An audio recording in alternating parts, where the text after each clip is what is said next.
Tu es déjà allé à Amsterdam? Ou peut-être ailleurs? Est-ce que tu es déjà rentré dans une sorte de pipe show? Eh bien, je vais te raconter quelque chose parce que moi, je n'aurais jamais pensé faire ça. Mais clairement, j'ai fait une expérience terriblement excitante un soir. Tu veux que je te la raconte?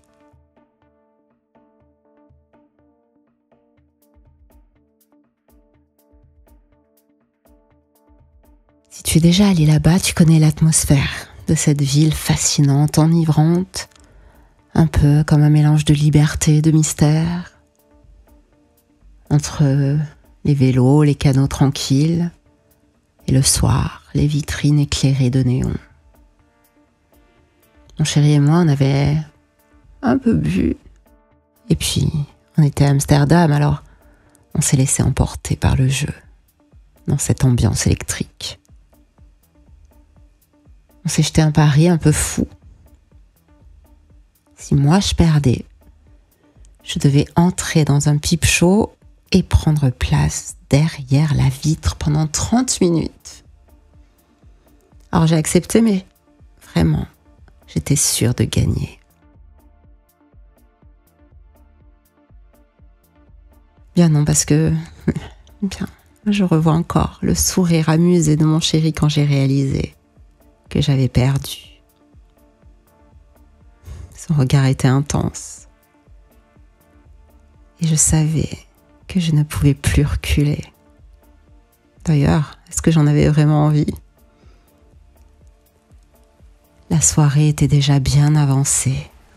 La ville semblait se transformer sous la lumière des réverbères et des enceintes rougeoyantes. Alors il m'a pris la main, doucement, pour m'accompagner jusqu'à ce quartier aux rumeurs feutrées. Nous marchions ensemble côte à côte, nos pas résonnant sur les pavés humides. Et plus nous approchions de l'endroit, plus je sentais mon cœur s'accélérer. Peut-être que j'avais comme une envie qu'il insiste, qu'il m'encourage. Parce que là, pour l'instant, le jeu était juste irréel. Et puis, on est arrivé devant la porte. Et c'était là. La lumière rouge diffusait une chaleur étrange dans la nuit fraîche. Et je sentais mon souffle se raccourcir. Chéri à côté de moi, il était très calme, presque sûr de lui, ou alors il cachait bien son jeu. Et il me regardait avec ce mélange d'encouragement et de défi.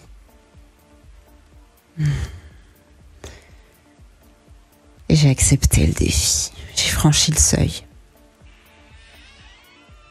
Oh, j'hésitais bien un peu, mais je peux te l'avouer là à toi, j'étais déjà excitée.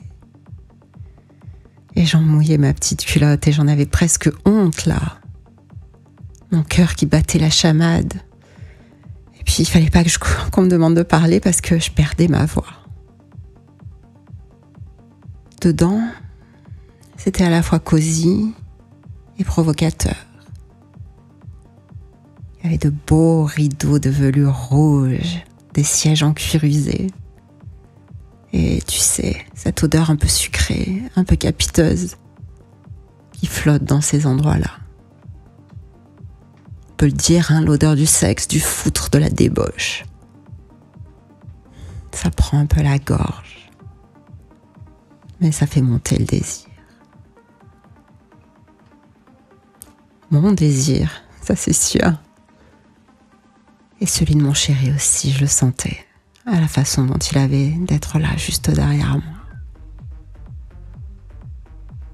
Il a parlé un moment avec un homme qui était là, qui ensuite m'a fait signe de le suivre jusqu'à une petite cabine étroite. Un endroit fait pour être vu, sans vraiment voir. L'homme qui m'a amené m'a à peine parlé, il avait l'air blasé. Ça devait arriver tellement souvent. Et ça, finalement, ça m'a rassurée. Enfin un peu. J'espère que vous avez apprécié cet extrait. Vous pouvez retrouver l'intégralité de cet audio érotique sur la boutique en ligne Hypnose by Sonia. Le lien est dans la description.